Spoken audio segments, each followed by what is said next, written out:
So you're thinking about running, but not sure how to take the first step. My name is Brian Patterson, and I'm here to help. Welcome to Brian's Run Pod.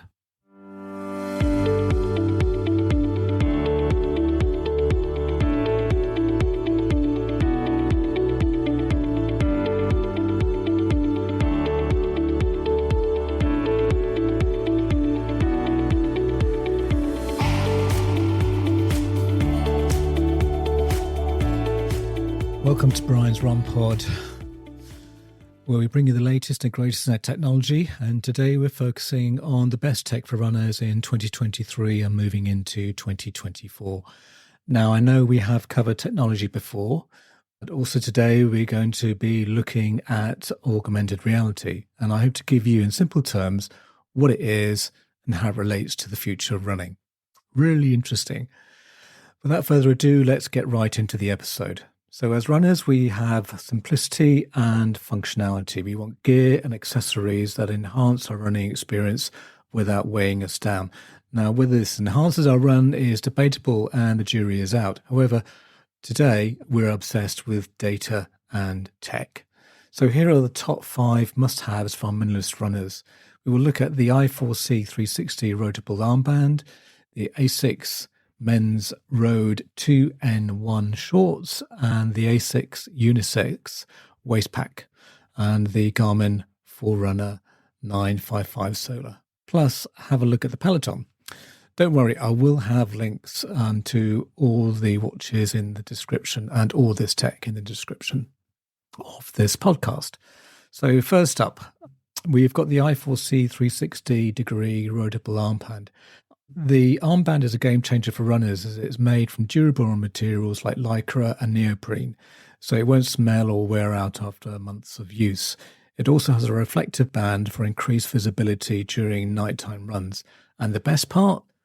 The anchor hub is rotatable by 360 degrees, allowing you to easily access your phone and even reply to messages on the go. Next, we have the Garmin Forerunner 955 Solar. While a simple Apple Watch can track your basic running metrics, although they are getting better with each software update, the Garmin Forerunner 955 Solar is a step above for elite runners. It has always on full color display that's easy to read even in bright sunlight.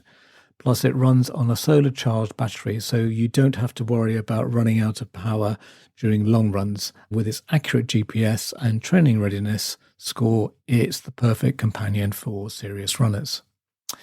Now, if you're not a big fan of hitting the pavement, the Peloton Tread is for you. The treadmill offers on-demand classes with motivating instructors, vibrant community, and is compact and has a large screen for visibility and offers speed and incline wheels for easy adjustment.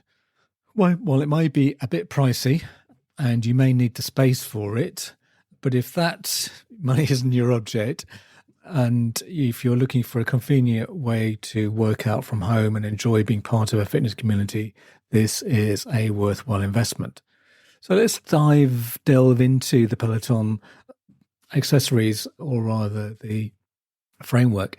We have the Peloton bike, which according to Melissa Connolly, an avid runner, turned to the Peloton bike as a way of challenging herself and improving her fitness. She saw significant improvements in her running pace and overall endurance. So if you're looking for a way to push yourself and cross-train, the Peloton bike can be a great addition to your training regime, and it doesn't use up as much room as a treadmill. Now, if you're looking for a low-impact workout for your recovery days, the Peloton instructor Olivia Amato suggests taking a low-impact ride on the bike.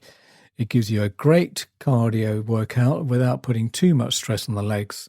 So if you're looking for something fun and dynamic on your recovery days, there are plenty of music-focused rides to choose from on the Peloton bike.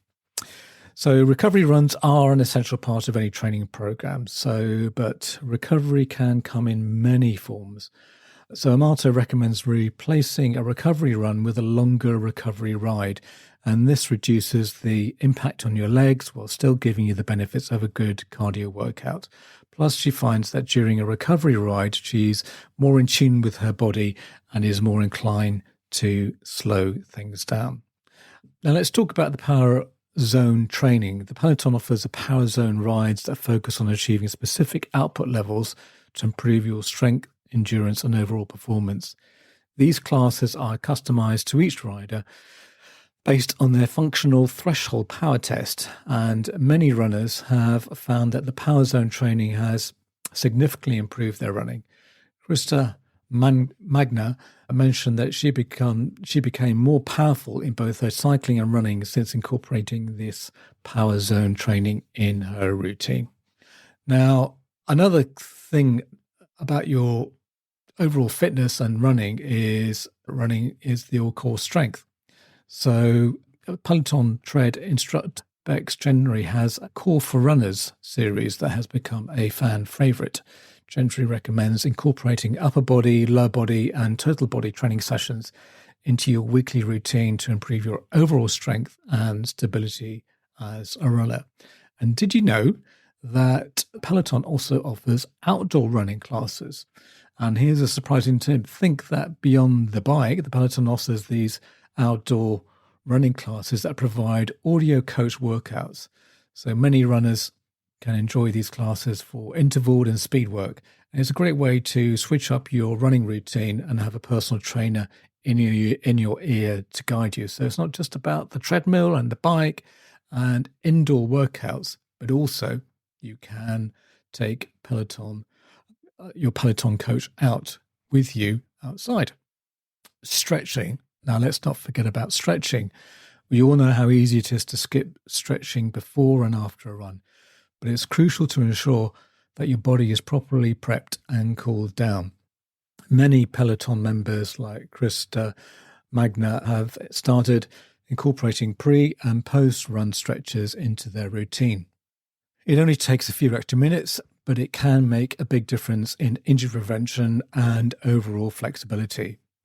So lastly, in terms of the section about the Peloton, we'll talk about the Peloton community. And one of the things that Melissa Connolly missed during the pandemic in the sense of running community is she used to experience during races, okay, so we are out of the pandemic, but what it has taught us is that we can have a physical community.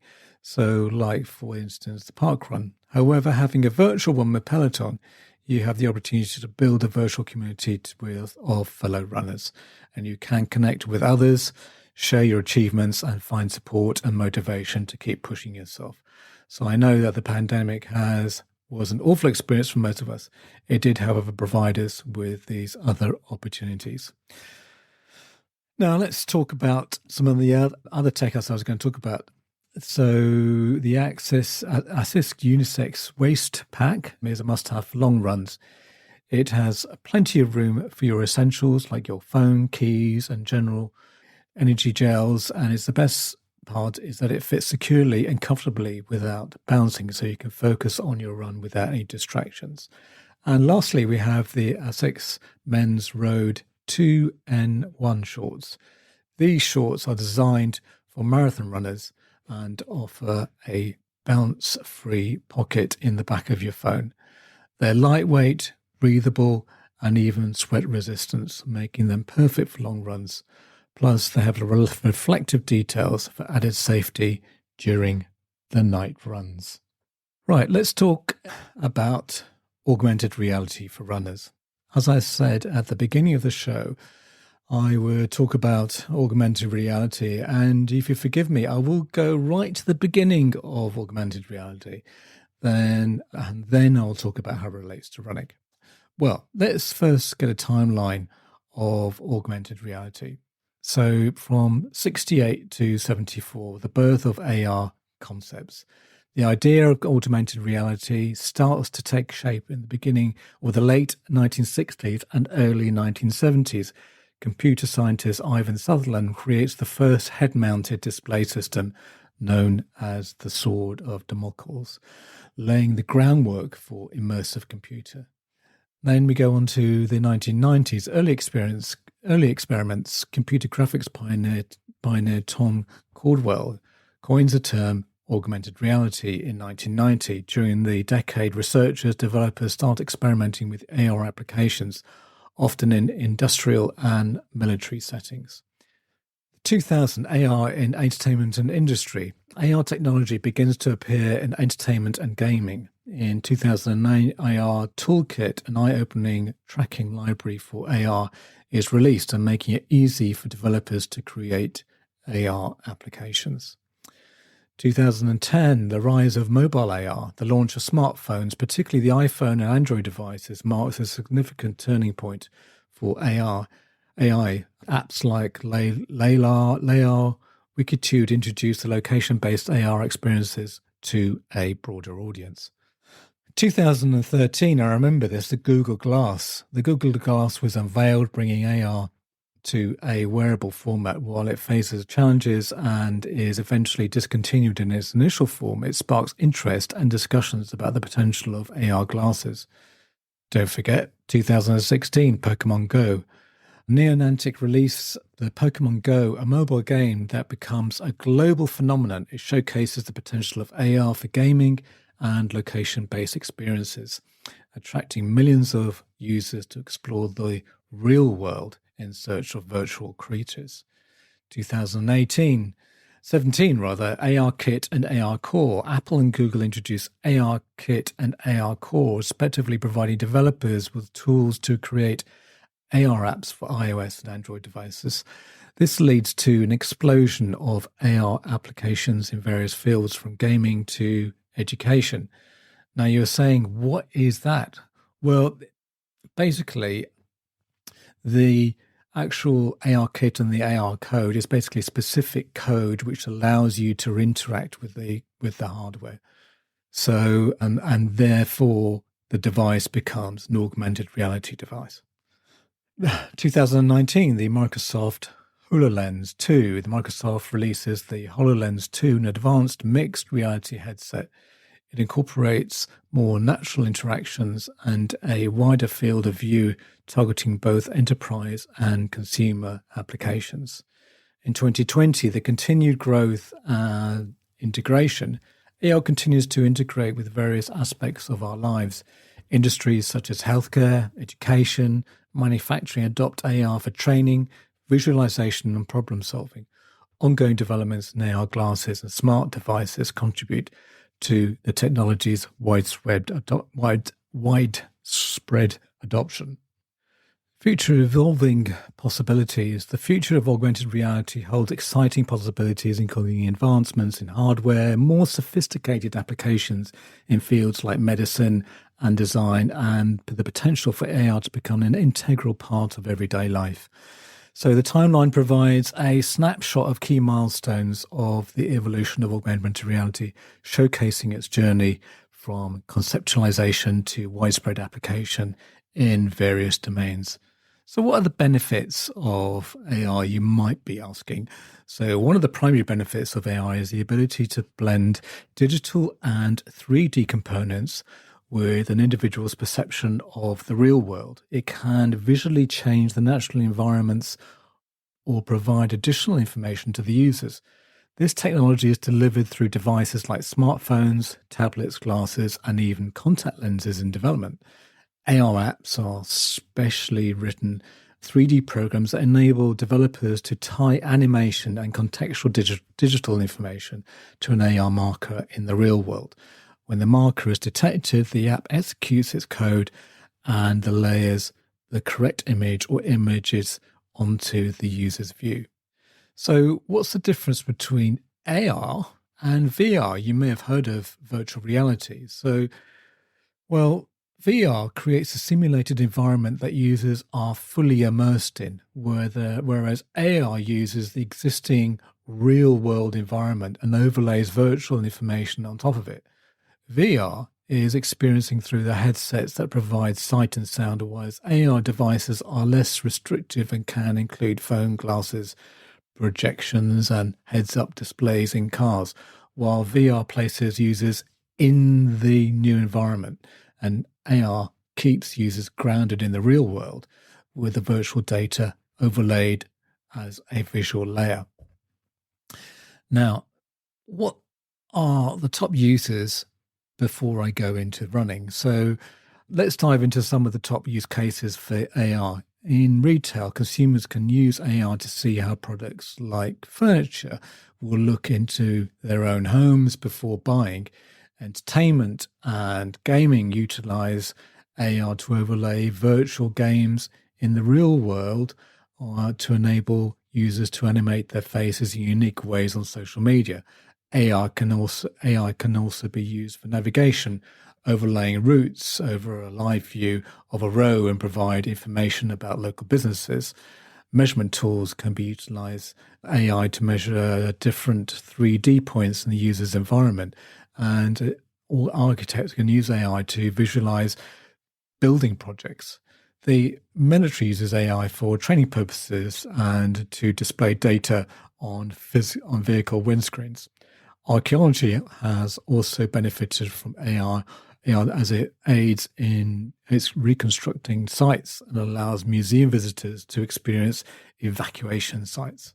So what are the benefits to runners? So finally, well, one of the standout benefits of AR to runners is navigation. Picture this. You're exploring a new trail, and instead of constantly glancing at your phone or map, AR provides real-time heads-up information. Imagine arrows guiding you through the twists and turns, highlighting the key points of interest and ensuring you never miss a turn. It's like having your own personal running guide right in front of your eyes. Now let's talk about performance enhancement. Augmented reality can introduce virtual pacers, personalized to match your desired pace and distance goals. These digital avatars run alongside you, motivating you to keep pushing your limits. It's like having your very friendly running buddy pushing you to achieve your personal best every step of the way. Augmented reality takes the monotony out of your regular running routine by transforming your environment into a virtual playground. Imagine running through a digital obstacle course or participating in a virtual race against other AR runners from around the world. The possibilities are endless, and the immersive experiences add a whole new layer of excitement to your workouts. As runners, we know the importance of proper form. Augmented reality can provide real-time feedback on your running biomechanics, and visual cues can help you adjust your stride, posture, and cadence, reducing the risk of injuries and optimizing your overall performance. It's like having your personal running coach analyzing your form every step of the way. And for those days when you want to escape the familiar routes, AR can transform you to virtual landscapes, turning your regular run into an adventure, whether it's run through the streets of Tokyo or a trail in the Amazon rainforest. Augmented reality opens up the world of possibilities, making each run a unique and captivating experience. Running is often a solo activity, but that doesn't mean that you have to run alone. Augmented reality introduces a social element to your runs. Connect your friends in the digital realm, challenge each other to virtual races, or simply enjoy a shared AR experience. It brings a sense of community to the solitary act of running, fostering connections, camaraderie among runners worldwide. So like any technology, augmented reality isn't without its challenges. Issues like battery life, device compatibility, potential distractions need to be considered. However, as the technology continues to evolve and become available, I will give you a link in the show notes as to one of the devices that is available in the market. But I will, as you can see, that is something that in the future we as casual runners can tap into to help improve our performance and enjoy our aspect of running. So the future does look promising for runners who can embrace this groundbreaking innovation. Now we've come to the end of this week's episode. It's clear that augmented reality is transforming the way we experience running, and it will do in the future, definitely. From navigation assistance, virtual paces to immersive workouts and social connectivity, AR is reshaping the very fabric of our runs. Embrace the future, fellow runners, and consider how augmented reality can enhance your journey one step at a time. We also looked at some other tech for runners. This is something that I'll be coming back to ever so often. So as the technology landscape for the fitness industry changes month by month, we are just getting to grips with AI. Maybe in coming 12 months, there may be something else. Or there's seismic shifts in technology take a little longer to peter into the fitness industry. But anyway, I will give you anything that comes along and I feel you may need to know about in terms of technology. I will certainly let you know.